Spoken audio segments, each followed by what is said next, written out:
Oh, welcome in to the latest episode of that SEC podcast. I'm your host, Michael Bratton. I go by SEC Mike on Twitter. And I'm joined, as always, by my cousin Shane, who goes by Big Orange Balls on Twitter. What are you up to, you big Tennessee homer? Hey, what's going on? I forgot to say you big undefeated Tennessee homer. Looking to keep that alive in Baton Rouge. How you doing, buddy? I'm pumped up, brother. I'm absolutely pumped up, and it's not just about my Tennessee Volunteers. Obviously, undefeated. That doesn't come around too often, you know.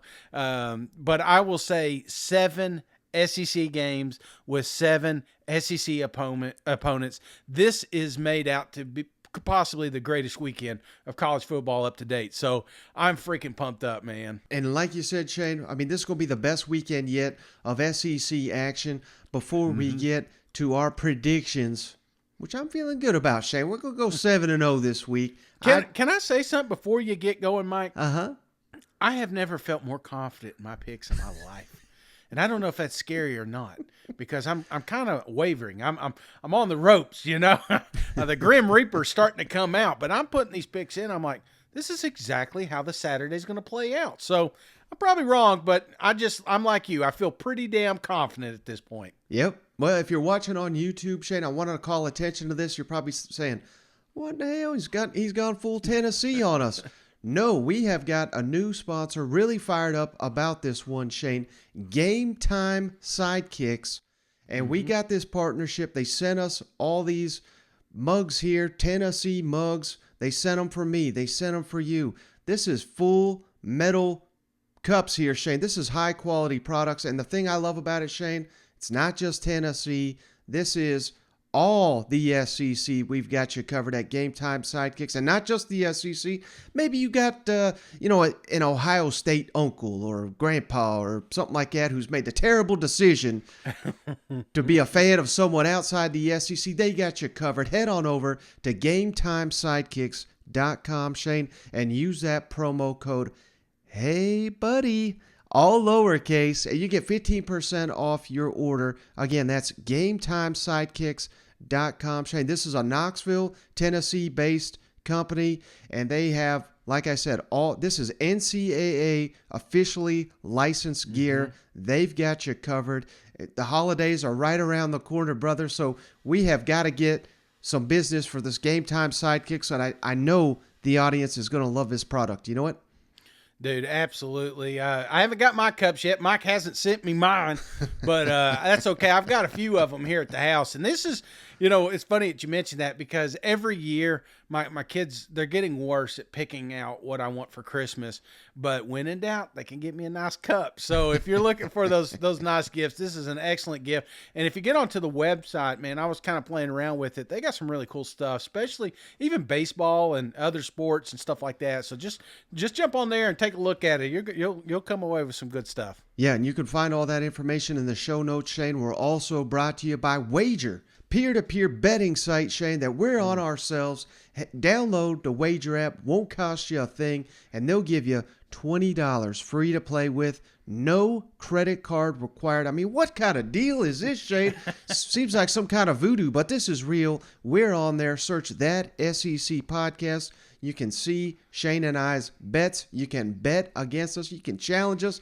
And, man, are we on the downslide. So just take you free $20. Fade our picks. You'll be walking away with 40 by Sunday. And Wager, Shane, is also matching all initial deposits up to $100. So we're talking $220 in your account today. If you put in 100, you ain't gonna beat that. You know what? Absolutely not, man. It's funny because everybody was afraid to bet me earlier, but now that I'm on a little bit of a slide, they're sending me over wagers. So I absolutely love it. I like I said, I feel like I'm going to get my money back this weekend. But if you think I'm wrong, be sure to jump on there. I put all my picks up there. So if you don't like one of the picks, just get on the Wager app and take my money. You got to be 21 years or older to play, Shane. 1-800-889-9789 if you got a gambling problem. And then one more, Shane. Prize Picks. Don't forget the Prize Picks. Same promo code SEC. Same for wager. Get on prizepicks.com today. Available all across the country for daily fantasy sports. And we got us some college football on Prize Picks, Shay. That's why we love it so much. Are you ready, brother, to hear my Prize Pick selections for this week? I'm pumped up, brother. I'm absolutely pumped up. All right, first of all, I know you're going to love this one, Shane, because you've been on this Mississippi State hype train for about as long as I can remember. You were on such a Mississippi State hype train, Shane. I remember them Bulldogs were begging you to jump off it because they said, if Cousin Shane's on this hype train, then we're doomed. But no, you were dead on, as per usual, Shane. Mississippi State and Will Rogers hosting Arkansas. I'm going over, Shane. Will Rogers, 319.5 passing yards against the SEC's worst passing defense. Thoughts on that, brother? Will Rogers over 319.5 passing yards. Absolutely, man. I really like this one, brother. I think this is going to be a fun game, man. I'd like the over. I like everything, anything offense related in this game. We're going to get to KJ here in a minute, but I still think that this game's going to require a lot of points, and that's going to require a lot of Will Rogers. So, yeah, I like the over here. All right, how about this one, Shane? I did this one just for you, but I got great confidence this is going to hit. Jaden Daniels, LSU quarterback, under 57.5 rushing yards. Now, hear me out. I know he's an elite runner, but he got banged up last week, hurt that knee. And I just think that, if LSU's will win this game, they're going to have to push that ball down the field. They're going to have to attack Tennessee's pass defense. And I don't know, Shane. I mean, heck, we don't even know what level of health he's at. I don't think he's anywhere close to 100. So it's just hard for me to see him running wild on this Tennessee defense. What's your thoughts on that? Yeah, when in doubt, don't pull the trigger. That's what I think, especially when you're talking about mobility of a quarterback. That could end in an instant. If you've got a quarterback that is banged up and then all of a sudden you go on a bad run, then it's done. Right. You know what I'm saying? Right. So, yeah, I like the under here as well. Now, how about this one, Shane? Last one. This is probably my favorite one on the board. You said you liked offense in Mississippi State, Arkansas. Well, we got Dylan Johnson, Mississippi State running back. He is a running back, Shane, but I think he had like 80 catches last season. He's a catch machine this year because that's what Mississippi State does. They use that short passing game as a running substitute, but heck, they're running the ball a little bit too. But over Dylan Johnson, 4 catches, so he's got to get 5. But I think he's going to get that against Arkansas because Arkansas, what they like to do against Mississippi State is drop 8, keep everything in front of them, and they got that elite pass rush. So I think Will Rogers is going to be dumping the ball off to Dylan Johnson all day long. What's your thoughts on that? Absolutely, man. A lot of dink and dunks, and they're definitely getting this guy involved. So give me the over here. He may have that in the first half, brother. Exactly. So don't forget, use that promo code SEC at PrizePicks, and they'll match your initial deposit up to $100. But hey, brother, enough of paying the bills. You pay the fans now. All right, let's start with this one, Shane. I mean, there is no wrong way to do this. We got 7 SEC matchups, but I'm going with Ole Miss at Vanderbilt. Rebels favored by 17 points on the road, over under 62 total points. And the game kicks off 3 o'clock Central, 4 Eastern on the SEC network. Who do you like? Boy, I'll tell you what, nobody's talking about Vanderbilt anymore. They have one bad week, and everybody's just off the wagon. I'm not, brother. I think this Vanderbilt team is much improved off last season. They went from that's the thing. That this team literally changed its identity overnight. Now, did it struggle against the number 1 team in the nation? Or it's Alabama, man. Everybody struggles. Everybody looks like shit against them sometimes. So yeah. I'm not pumping the brakes here because here's the thing with Vanderbilt. And if you remember, Mike, in the offseason, I predicted that they would get an SEC victory. And who did I tell you that game would be against? Ole Miss.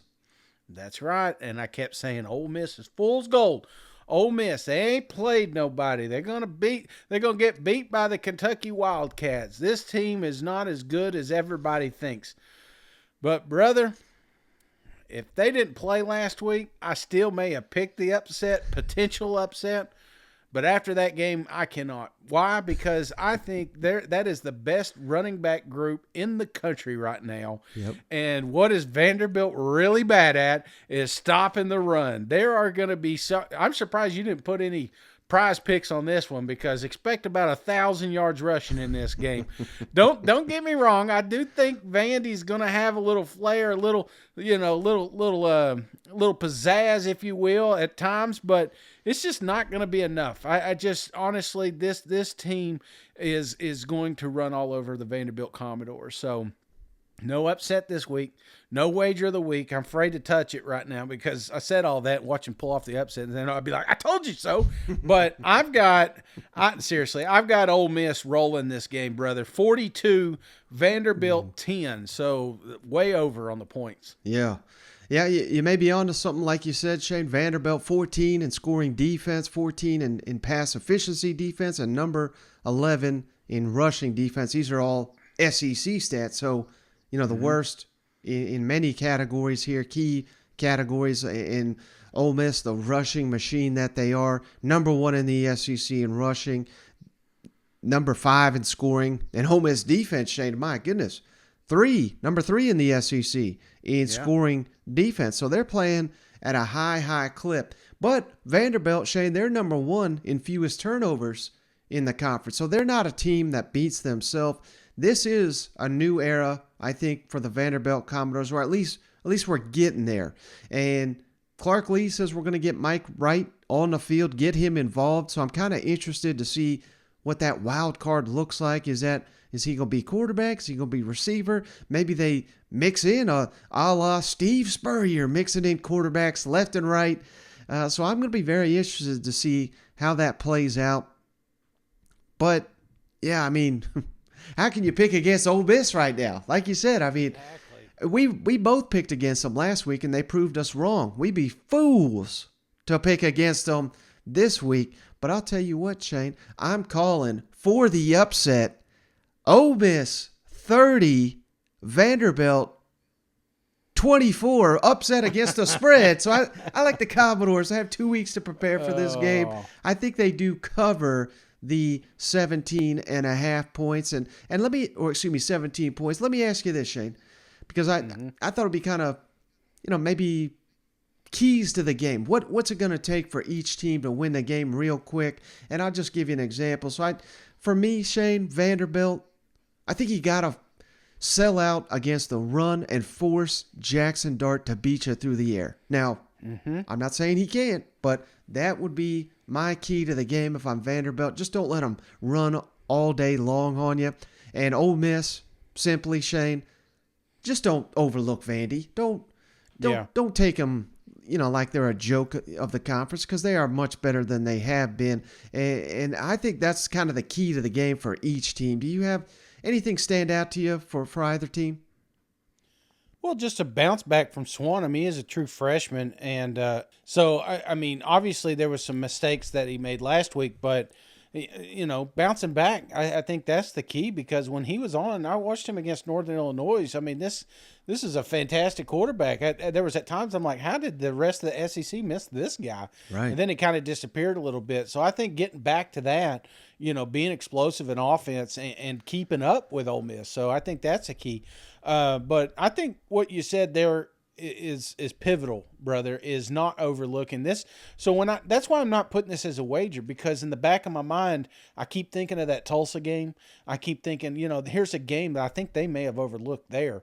And next thing you know, it's a ball game toward the tail end of the ball game. So I don't know, man. I hesitate a little bit. What helps, I think Ole Miss is the fact this is a 4:00 game, not a noon, not one of those snooze throughs. You're not paying attention. The stadium's half full kind of situations.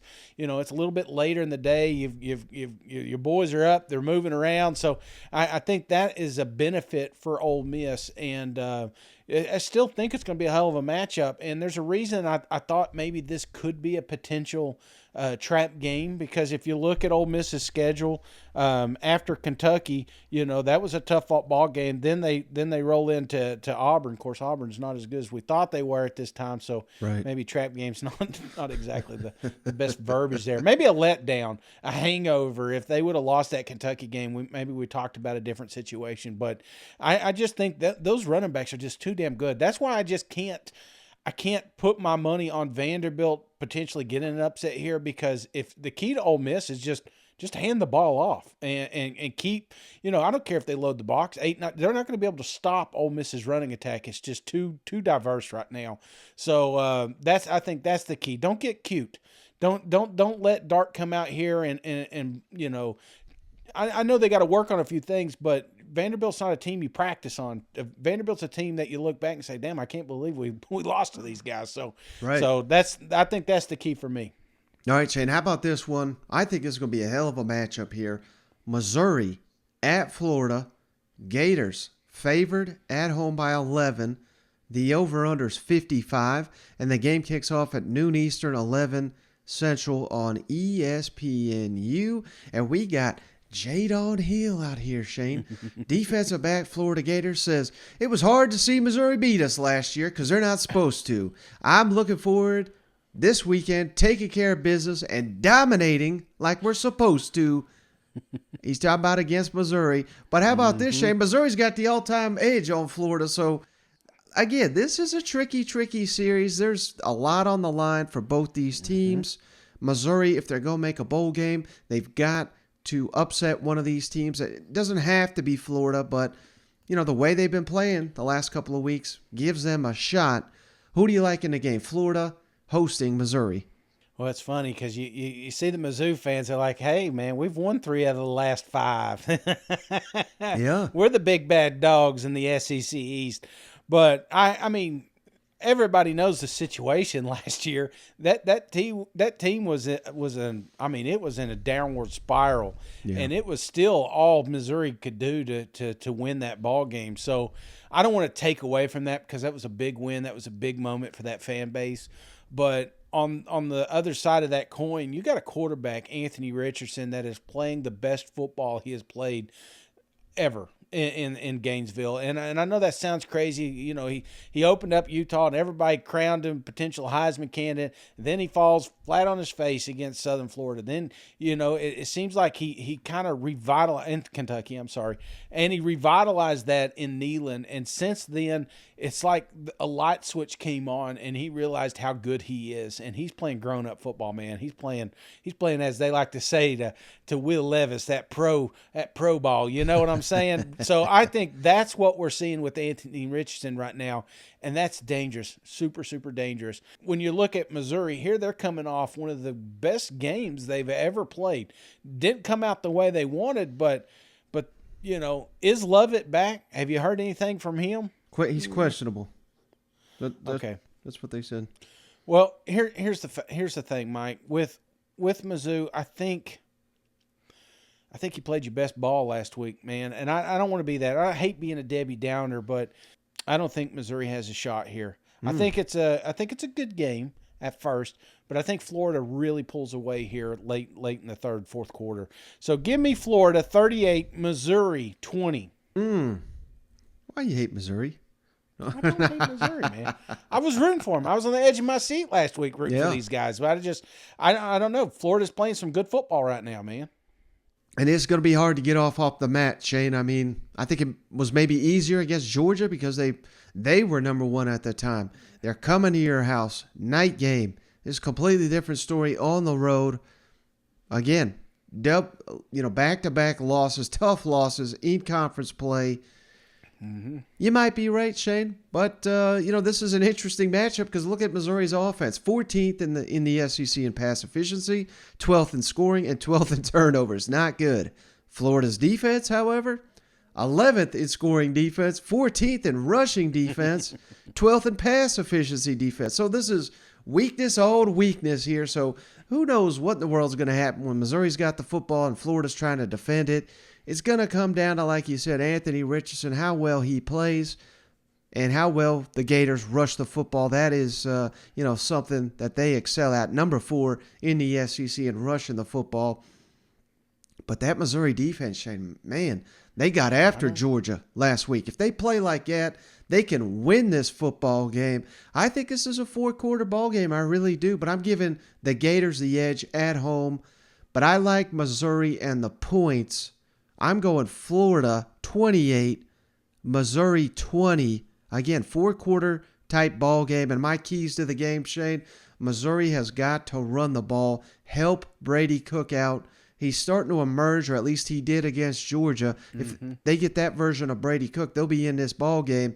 And for Florida, just don't turn that ball over, because that killed you against Kentucky. Yeah. And that's really what helped Missouri stay in the game against the Georgia Bulldogs. So that is something to watch. See this tenacious defense. I got to hand it to Blake Baker. His defense is playing a lot better than I anticipated they would. So a credit to Missouri's first-year defensive coordinator.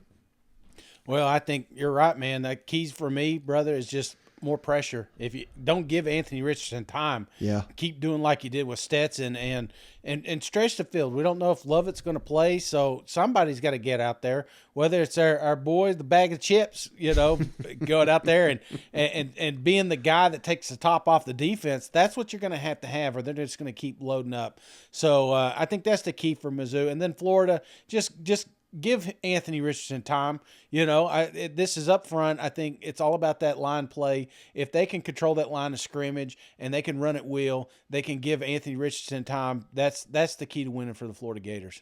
All right, how about the rivalry game here, Shane? Auburn at Georgia. The Bulldogs favored by 30 points at home. Goodness. And the over-under is 49.5, so not a high-scoring affair, at least if you're going off the over-under. 3:30 Eastern, 2:30 Central, all CBS for some reason. Who do you like in the ball game? Well, CBS, because it is a rivalry. Even Paul Feinbaum's out there talking about rivalries this week. I think that's what people forget, is that these teams hate each other. And years past, they're pretty even as far as wins and losses. But we don't talk about the 1900s like we used to, brother. We're talking about the 2000s here. And the fact of the matter is, nobody's playing, I don't want to say better ball. They're playing great ball than the Georgia Bulldogs. And I think there was a couple of miscues here the last few weeks. And I think they right that ship.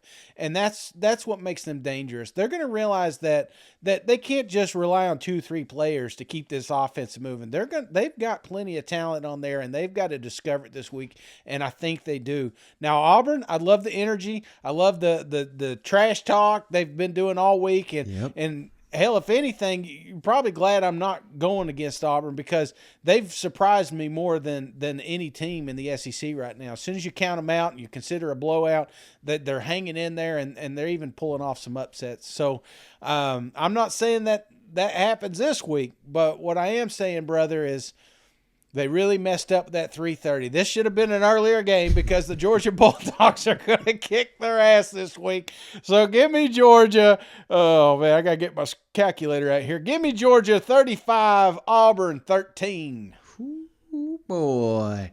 Yeah, I mean, I don't know what got into Auburn last week, Shane, but they came out gangbusters. But that is not how they've been all season. I mean, they're 13th in the SEC in scoring, 13th in turnovers, 13th in pass efficiency, 10th in rushing. Good night. Whereas on the flip side, Georgia, number 1 in the SEC in scoring defense, number 2 in rushing defense, number 3 in pass efficiency defense. I mean, you're not going to get a bigger mismatch than we got here when Auburn's got the football and Georgia's coming at them. It is not helping the fact, like you said, Auburn running their mouth saying they're going to dominate this team. I mean, what in the world are they talking about? Yeah, I like the confidence, but maybe just keep that to yourself till after in the post game there. Georgia, offense not where it needs to be, but I don't even think you're going to need much points in this one, Shane. I mean, if you get 14 points on the board, you'll probably win this one.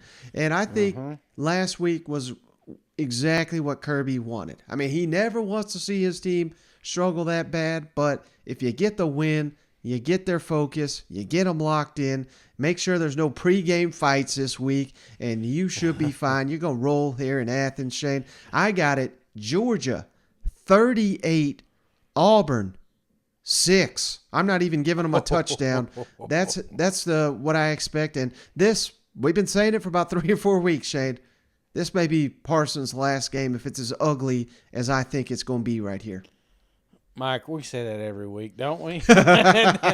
Eventually, we're going to be like, see, I told you. It's going to be this one. So nailed it. And keys to the game, Shane, Auburn, you just got to hold Georgia in the red zone. Georgia is 10th in the SEC in scoring touchdowns in the red zone. So, they're going to move the ball on you, no doubt. But if they get down there, they have to settle for 3. That'll keep you alive.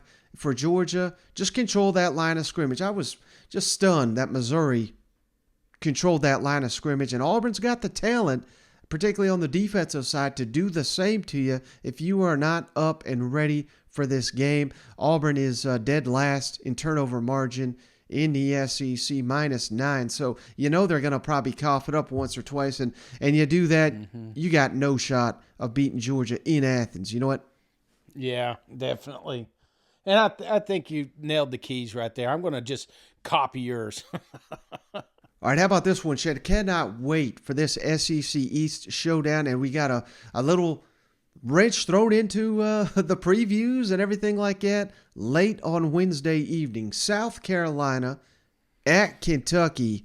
Wildcats favored by 6. It was 10.5 yesterday, Shane. Over under 46.5 points. Game kicks off at 7:30 Eastern, 6:30 Central on the SEC Network. Now, why did the line change? Because Will Levis, it sounds like he's not going to be able to play. Let's kick it over to Mark Stoops real quick, provided the latest update here on Thursday. Well, what do you want to know, John? You want me to tell you? Want me to give you every little detail? You want me to? Okay. How many plays is going to? You want to just go tell South Carolina, or what do you? I have no news, man. I have nobody. My policy is always, if somebody's out, I'll tell you. I don't have anybody out. So if I had somebody out, I'd tell you. Hey, you don't think this game means the world to Mark Stoops? Just listen to those comments right there. You know what? Absolutely, man. This is one that we've been talking about all year, man. And then now your starting quarterback potentially is out. And obviously that's a big concern, Mike, because what does this Kentucky Wildcat team look like without Will Levis? I mean, he's been tough. He's been tough as nails back there, but his damn fingers broke in half. He's in a boot. I mean, there's the man. Eventually, your offensive line is getting your man killed, and here we are in this situation. So, what does it look like moving forward? It helps we got Rodriguez, but on the other side, you got South Carolina just kind of hanging out, in the dark corner. You don't want to play them, and again, over 100 points the last 2 games. The offense is starting to click a little bit. So, does that momentum carry into this game? And part of me gets caught up into it, just like it did in the offseason, Mike, with that damn hype reel with the glasses. And next thing you know, I'm like, I'm drinking the Gamecock Kool-Aid here. I think maybe this is something. But not this time, Mike. Not this time. I still have faith that Kentucky can win this game. I'm telling you right now, Mike, if this game were held in Columbia, this is the only reason I'm picking Kentucky, is because it's in Lexington. If this game was held in Columbia at night, I'm singing a different tune. This game feels like it's going to be really, really close. Yeah. And honestly, I think it's going to be a one-possession score most of the way. But I just have a feeling that, it's just like a gambling. The spread keeps getting, bigger and everything. And you're just kind of like, yeah, okay, all right, or smaller. I'm sorry. It started out 10, now it's 6.5, and it's like trying to get you to do it. It's like Vegas is trying to pull something over on you. No, I'm not going to do it because I think it's going to be a one-possession game. But I think Kentucky gets a late score to just kind of blow that spread open. So that being said, Mike, I've got Kentucky winning 28, South Carolina 20. Least confidence. This is my. I probably should have just made it a 1-point game, but I have a feeling that Kentucky scores late to just screw the line up. Shane, do you know who Kion Sharon is? It sounds like a singer. That's going to be the quarterback they have to play if Will Levis is out. I never even heard of him myself. So you just bet. Kidding. I saw a couple of pictures of him jumping over players. So apparently they've been hiding a Superman there. So he's going to have to jump over this Gamecock defense, Shane. Kentucky, of course, won 7 of the last 8 against Carolina. We've heard that time and time again this offseason. But how about this, Shane? Do you have any idea what South Carolina's record in Lexington is? No idea. They got a winning record up there, 9-8. So This is not a place that they're strangers to winning yet. 4 of the last 7 in this series have been decided by 7 points or less. To your point, South Carolina leads the country, Shane, with 4 blocked punts. And we saw last week Kentucky had all kinds of issues on special teams. Now they got Barrion Brown, who's incredible game-breaking kick returner, but a lot of kicking woes and issues with that. So something to think about. South Carolina may have an edge in the special teams department in this matchup. And how about this, Shane? Kentucky offense, they were 14th in rushing, 11th in scoring, entering this ball game, and that was Will Levis. Of course, they're number 2 in pass efficiency in the SEC. So, I mean, he's carrying the team. I'm scared to death, Shane, that they're not going to be, if Will Levis doesn't play, and we don't even know, for certain whether he will or won't. But if he doesn't, man, I do not know if Kentucky is going to be able to move the ball. Now, on the good side for them, South Carolina can't stop the run. So just pound it at him. South Carolina 13th in the SEC in rushing defense. This is awful. 12th in scoring defense. That's probably what the game's going to come down to, Shane. Chris Rodriguez, listen to these stats, Shane, in his career against South Carolina. Last season, 26 carries, 144 yards. That's 5.5 yards per carry. 2020 season, 14 carries, 139 yards. That's 10 yards per carry, 3 touchdowns. And then 2019, 6 carries, 65 yards. That's over 10 yards per carry and a touchdown. I realize different defenses, but Chris Rodriguez owns the South Carolina Gamecocks. I think he owns them one more time before he's off to the NFL, Shane. Kentucky, 24. South Carolina, 20. With or without Will Levis, the Wildcats get it done. What if they what if it's one of those games that just keep it real close, and then all of a sudden, Major League, with what's his name coming out of the back with the glasses, you know what I'm saying? It's this wild thing comes out, and then he orchestrates the final drive, and then everybody crowns Will Levis as the greatest quarterback in the SEC football. So I don't know. I think there's going to be some tricks.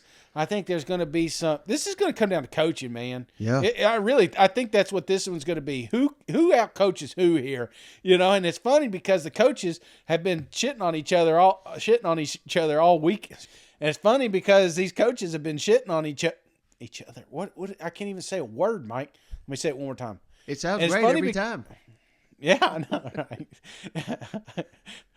I should stop drinking. That's what I should do. I should switch to non-alcoholic beer. So, but anyway, Mike, what's great about it is it's gonna come down to these two guys, and that was the off-season chatter. These two poking at each other, and now it's gonna come down to coaching. Man, I'm ready for it. I want it. I want all the Kentucky, South Carolina can get right now. Right, and I'm assuming Will Levis is not going to play, Shane. So key to the game, obviously, South Carolina got to stop the run. Which I don't have confidence in them to do. And Kentucky's got to get South Carolina to turn the ball over because I think their defense is going to have to help the offense out. So that's kind of where I'm at with that. How about this one, Shane? Morristown Honda, by the way. I have no confidence in that score. I had a Morristown Honda in it for you.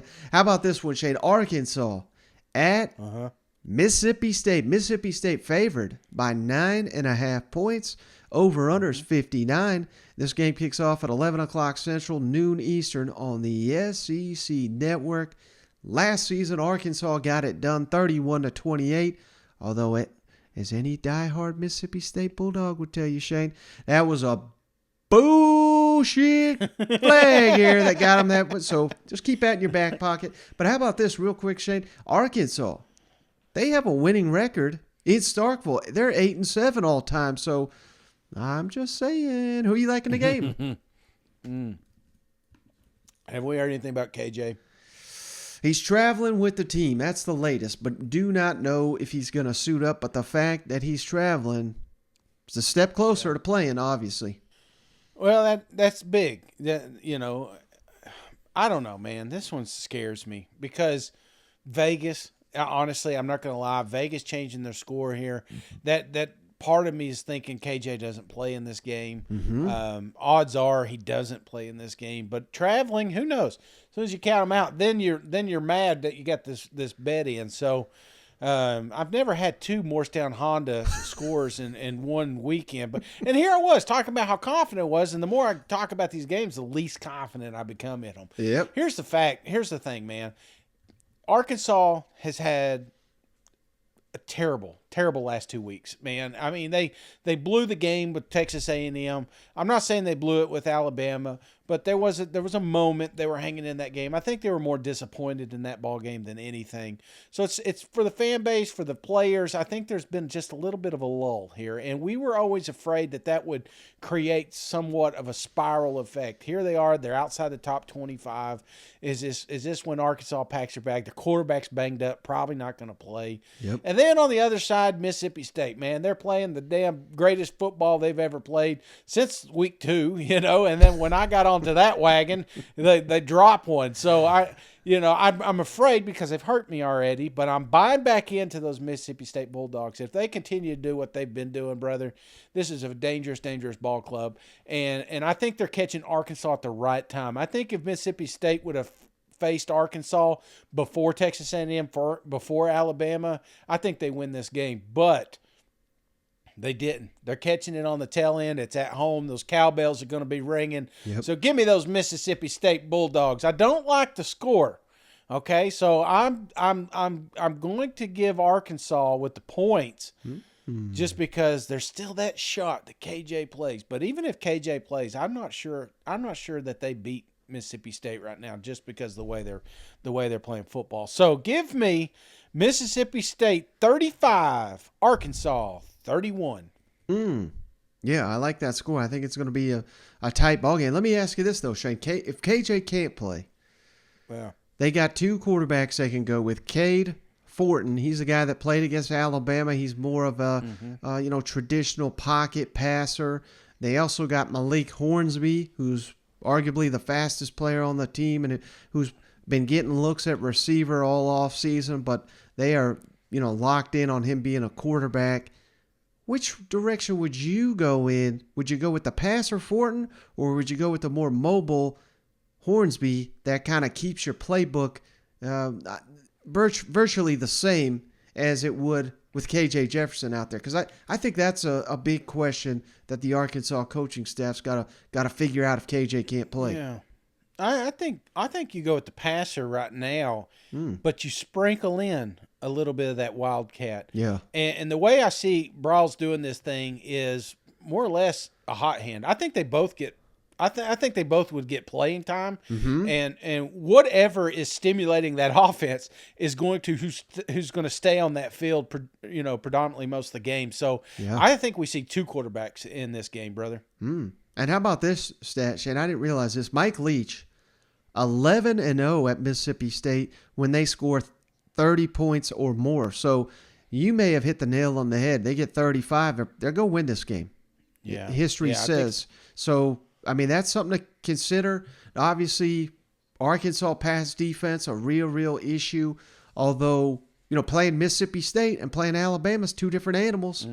Because we all know, Barry Odom, he was the one that introduced the drop 8 against Mike Leach, and it has worked 2 out of 2. Sam Pittman undefeated against Mike Leach. So I'm fascinated to see what Barry Odom and company come up with in this ball game.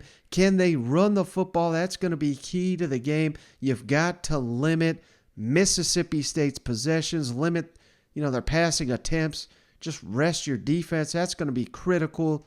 So I would not be surprised. I liked your answer, Shane, but I wouldn't even be surprised if they start Malik Hornsby and they just try to go with KJ Jefferson style, but maybe a faster quarterback that is maybe they run like a triple option. You know what I mean? Because they got to keep a ball away from Will Rogers. Yeah. But how can you pick? What's KJ's ass come out here and win by 3 scores? So I mean, you just don't know.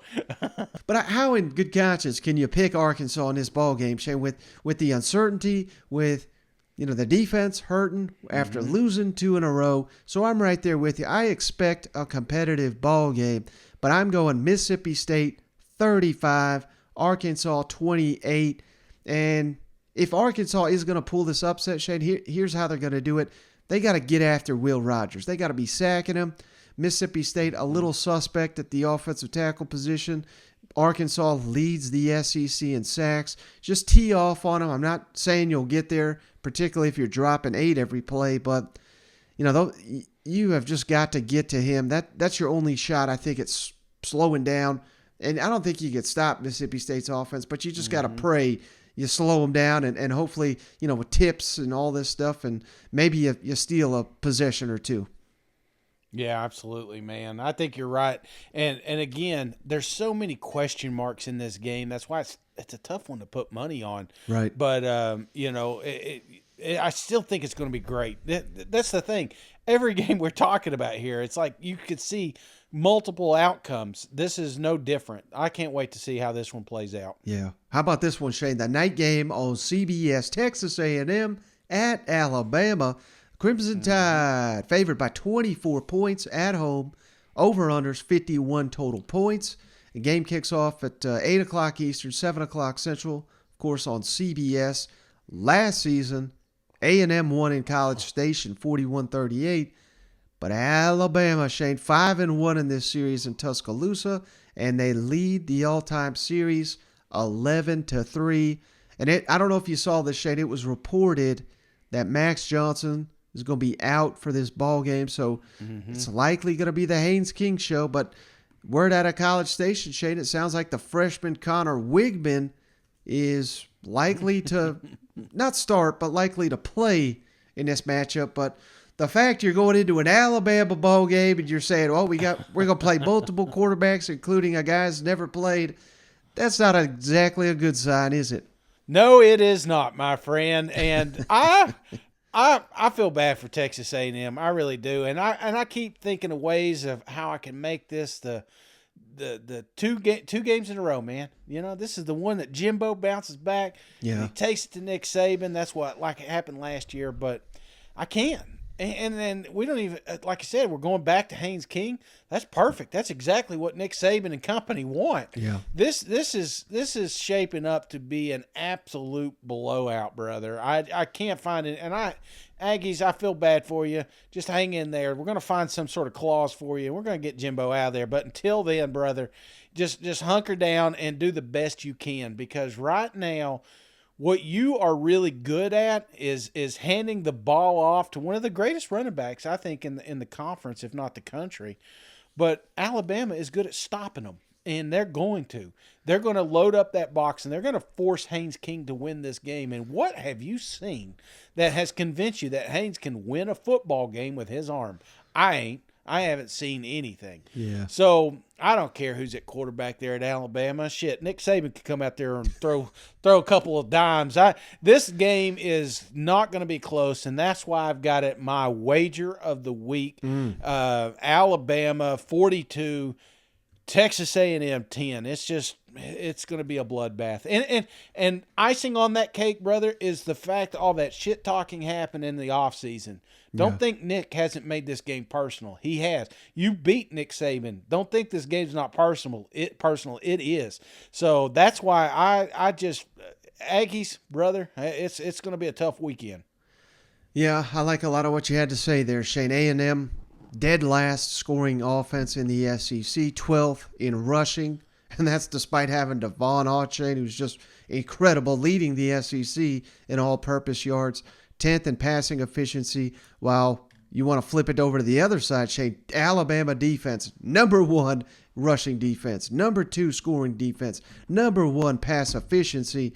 I mean, how in the world are they going to score on this defense. I just don't see it. Now, maybe if Haynes King goes off, maybe, now that he's lost his job and the backup's hurt, he doesn't have to worry about losing his job. Maybe whatever Jimbo was seeing in him, maybe it's fully unlocked after a week of preparation going into this. This could be a Haynes King coming out party. I think that's your only hope if you're the Texas A&M Aggies, where key to the game for Alabama, Shane, these linebackers have got to lock in on Devon Achane, because if they could keep him in check, A&M's got nothing. So just focus on Devon Achane. Make Haynes King and these receivers beat you, who they've not shown they can beat anybody worth a pulse.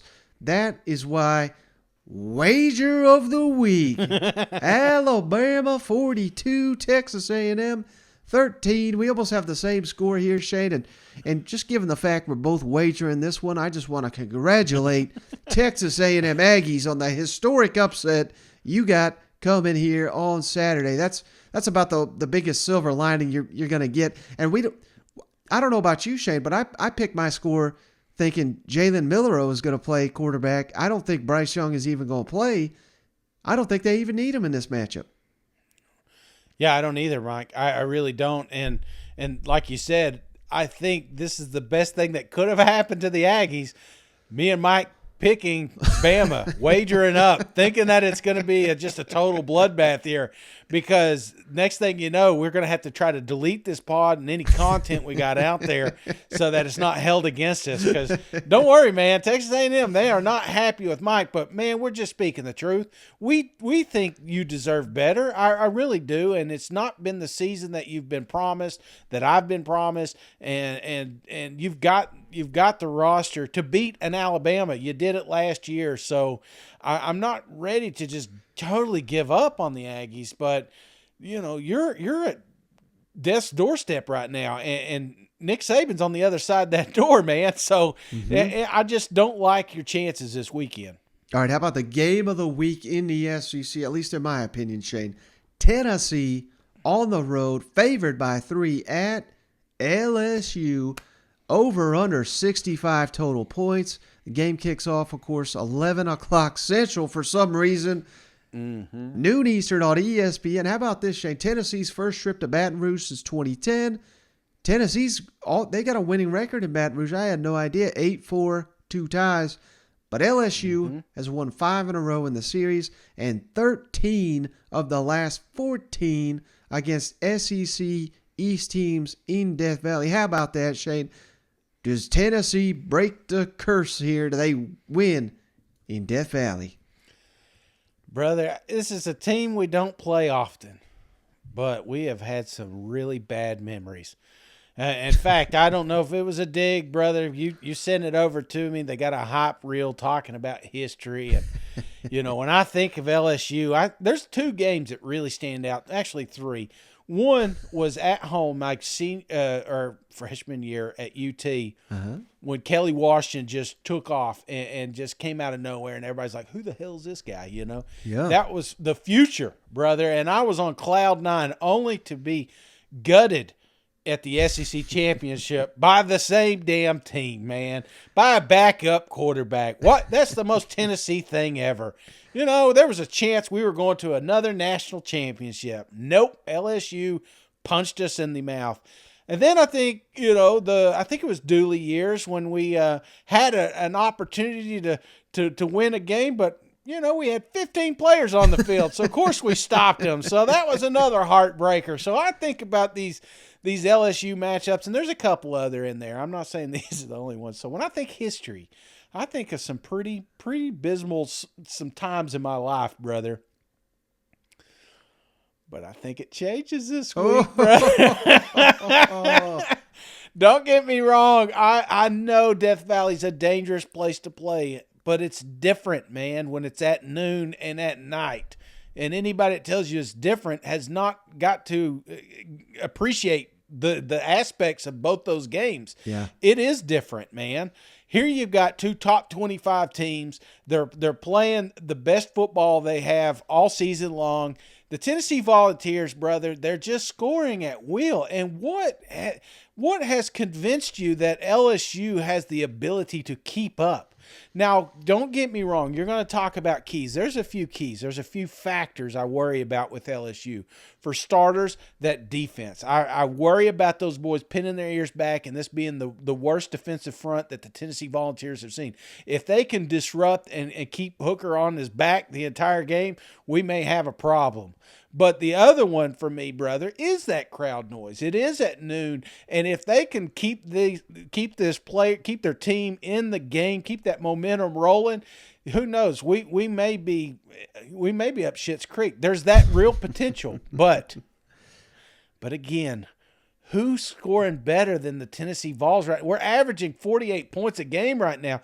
They can't be stopped. We got backup wide receivers coming in here looking like Randy Moss. So I am convinced that this is the best Tennessee Volunteer team since the 2001 Vols. So I don't see LSU dethroning us right now. I think the undefeated train keeps going. I say we meet another undefeated team in Neyland next week with Alabama Crimson Tide. I'm already looking ahead, Mike, because this game is not going to be a game. Give me Tennessee 42. LSU sneaks back in with 31 points. Oh, man, what a wild showdown that's going to be. Cousin Shane's going to be puckered up in that fourth quarter if it's back and forth like this. But, hey, I like you said, Tennessee, man, number 1 in the SEC in scoring, number 1 in pass efficiency, number 6 in rushing. I mean, they are a machine. Good news for LSU, though, number 4 in scoring defense, number 4 stopping the run, but number 9 in pass efficiency defense. But how about this, Shane? LSU has only allowed 3 second-half points to an SEC team, all SEC games this year. So, man, they are suffocating in that second half of ball games. Tennessee is going to have to break that curse if they're going to win this football game. I think key to the game, Shane, Tennessee has got to keep Jaden Daniels in the pocket, like I was saying. Don't let him run. And that means keeping containment. You know, you see all these pass rushers trying to go in for the kill shot. I don't think you need that because he's not been able to really push the ball down the field. These receivers keep dropping passes. They're not helping him out. How many times did we talk up Kayshon Boutte this season? He's Kayshon No Bay this season. I mean, he's got like 3 catches. He's a complete non-factor. This is one of the best players in the country. We thought he's a complete no-show. Didn't even show up for one game. I don't even, this could be the game. This will probably come back and bite me. He'll have 200 receiving yards, Shane, but I just think he's a non-factor in this ball game. Malik Neighbors is solid. Mason Taylor, the tight end's great. They got the running game going, but that's the strength of Tennessee's defense, stopping the run. They're number 3 in the SEC in stopping the run. So I don't like this matchup for LSU. I don't want to call them fool's gold because they are winning some tough, hard-fought games. They deserve the record they got now, but I think the backward fall is coming, Shane. With just we did that schedule rundown in the last episode. Man, is it a gauntlet for LSU on the back half, and I think it starts right here. So give me Tennessee 33, LSU 23, 10-point victory for the Vols on the road. New era under Josh Heupel. I'm right there with you. I think they get the win. I don't think it's going to be quite as high scoring as you do, but we'll see. Cause if it gets in a high scoring ball game again, I don't even like LSU then because I don't think they can go up and down the field. They've not really shown that. So, best case scenario for LSU, Shane, is this is a low scoring, limited possessions, obviously turnovers, things of that nature, plays into the Tigers' hands. And I think with Tennessee 2 weeks to prepare, they're going to be pretty sharp in this ball game. Pretty sharp, a little healthier too, and I think that's going to be a key. There's even talk Tillman may be playing. I doubt it. I doubt we see them, but that's something you've got a game plan for. And I don't know, man. I look at LSU schedule, and the only asterisk I have on their schedule is that Mississippi State game. Was that a fluke? Did Mississippi State really let that one go? And I think they did, man. I'm not convinced that New Mexico or Southern or hell, even Florida State, these aren't programs that you can compare to some of the ones that Tennessee's beaten. And then one of the things I like about Tennessee is they're going against an LSU team very similar to Florida Gators, keeping Anthony Richardson in the pocket. That's what they were able to do and make him win with his arm. I just think Anthony Richardson's got a better arm than anything LSU has down there. And that's why it was close. I don't think that's going to be the case here. I think Tennessee sells out to the run. They pin their ears back and they do exactly what they've been doing all game. They force, okay, let's make this a shootout. I'll give you the back half because that's what Tennessee can do. So, yeah, I think LSU's just a little thin in that secondary, and that starts to show a little bit at the tail end of this game. Yeah, and one other thing I forgot to mention, we did talk a lot, Shane, about LSU's defensive line against Tennessee's offensive line. I do think that favors LSU. That could be key to the ball game. But flip it to the other side, Shane. LSU's offensive line full of freshmen and sophomore and banged up players and no continuity. I mean, they're mixing guys in and out week in, week out. I think Tennessee's defensive line can control this game, which is going to lead to a big day for the Vols getting that undefeated train rolling one more week with mighty Alabama right around the corner. But I can't wait, Shane. We turn it back on. Sorry. I can't wait for this ball game. Can't wait for all these, Shane. And I'm thankful that it's the early game because we're going to find out real quick if Shane's going to be in a dark, dank, depressed hole or if he's going to be on cloud nine. It's going to be, he don't have to wait till the night game. So I do appreciate that. Yeah, no, that's a great point, Mike, and I hope it's a cloud nine, man. I cannot handle a dark day because here I just talked about this is going to be the greatest SEC weekend that we've ever had. Yep. To start out with a loss, that would be detrimental, man. So I don't want to even exercise that option. So, but brother, I'm pumped up for this game. I still think it's going to be a hell of a matchup. I know I joke, I get my orange glasses on, but what Kelly's done to this point has been impressive, and there's still that, I told you, I started this segment telling you just how bad some of the LSU matchups. This could be another one that we never want to talk about again on this podcast. So we're about to find out, brother. Yeah. Well, hey, Shane, I think it's a perfect place to end it. Just want to tell the audience one more time, don't forget, check out all our sponsors, Prize Picks, Wager, Game Time Sidekicks, all that information in the show notes. Help the podcast stay free. The best way to do that, take advantage of our outstanding sponsors. But I appreciate you, buddy. I appreciate each and every one of you for tuning in. Enjoy the games this weekend. We'll catch you on the next one. All right. See you guys. Go Vols. 550.